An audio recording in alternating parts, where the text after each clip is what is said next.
All right, here. Today I'm going to review and go over this weekend's starting lineup for the NASCAR race at the Daytona Road Course.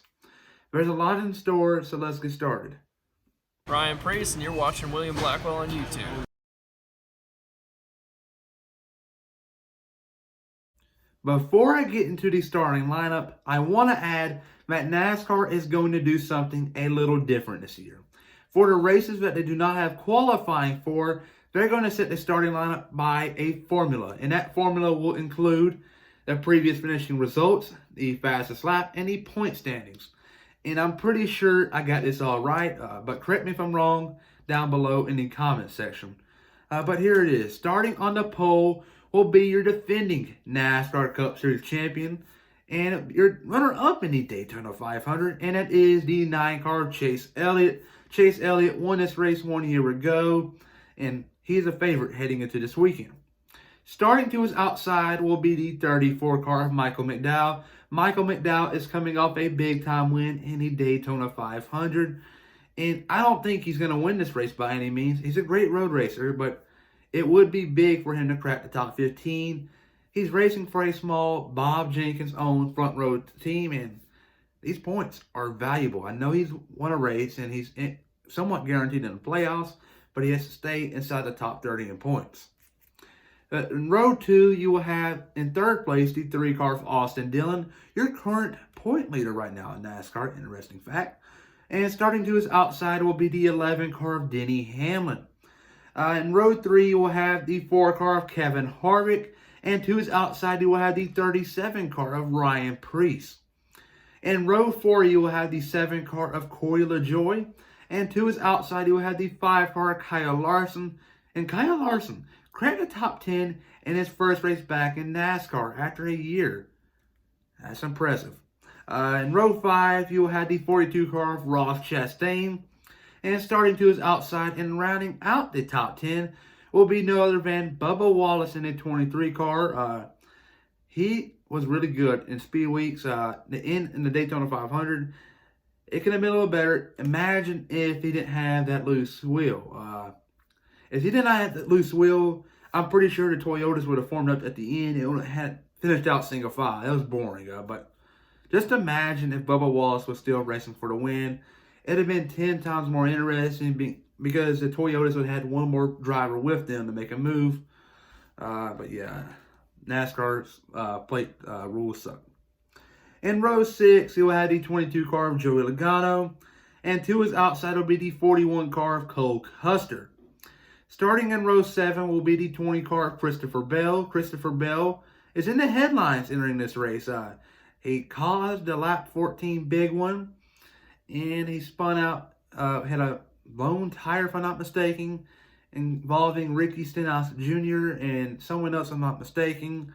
But yeah, Christopher Bell is someone to keep your eye on and stay away from. But starting to his outside will be his teammate Kyle Busch in the 18. And starting in row 8 will be the 2-car Brad Keselowski. You feel bad for him. He was going to get his first Daytona 500 win. He had a momentum. He had a drafting partner, but his teammate was trying to block him when he was already there. It's just a dumb move by Logano.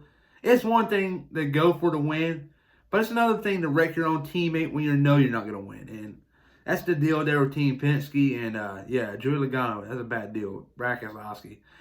It was always like been past you at the point and go down to block him. They both wreck, and Michael McDowell goes through and wins the race. Crazy story there, but yeah, Keselowski, a heartbreaker. You got to feel for him. He's starting 15th. And to his outside will be the 47 car of Ricky Stenhouse Jr.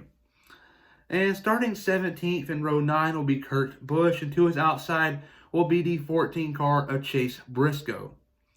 And starting in row 10 in the 19th position will be the 78 car BJ McLeod. And starting to his outside will be the 53 car of Joey Gase. Starting 21st will be the 19 car of Martin Truex Jr. And starting to his outside will be the 77 car of Justin Haley in a one-off race. And the 23rd position in row 12 will be the 52 car of Josh Bilicki. And Josh Bilicki, I want to add this, or the 51 car of Cody Ware. Ouch.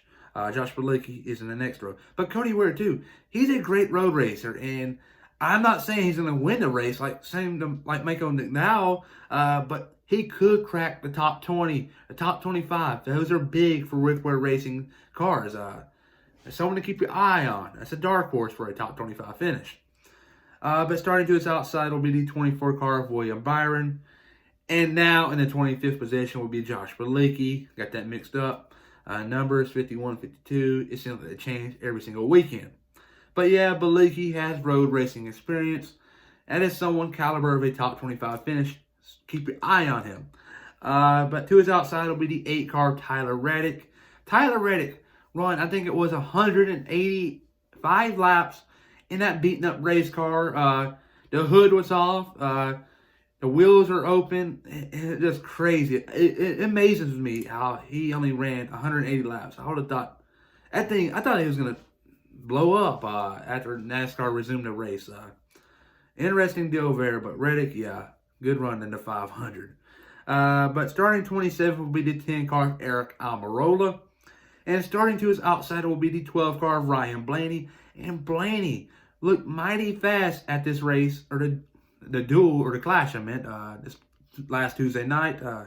Someone to keep your eye on. And starting in row 15, you'll have the 00 car of Quinn Half. And starting to his outside, you'll have the 17 car of Chris Buescher. Chris Buescher finished in the top 5 in this race 1 year ago. Someone to keep your eye on. But starting in row 16, you will have the 38 car of Anthony Alfredo. And starting to his outside will be the 21 car of Matt DiBenedetto. Starting in row 17, you will have the 6 car Ryan Newman. And to his outside, you'll have the winner from Watkins Glen in 2014. And that is the 16 car of AJ Allmendinger. The Dinger is back in the Cup Series, and that is someone to keep your eye on. He's a great road racer. He can very well win this race. I think he finishes in the top 5. But starting in row 18, you'll have the Trackhouse Racing car of the 99 of Daniel Suarez. And starting to his outside, will be your Daytona 500 pole sitter. And that was the 48 car of Alex Bowman. In row 19, you will have the 43 car of Eric Jones. And to his outside, you will have the 96 car of Ty Dillon. Ouch. And 20th row will belong to the 15 car James Davison. And starting to his outside will be Timmy Hill, who failed to qualify for the Great American Race this past week. But you get all of that. That's the starting lineup. And my predicted winner for this weekend's race will be the 9 car Chase Elliott. Please like and subscribe.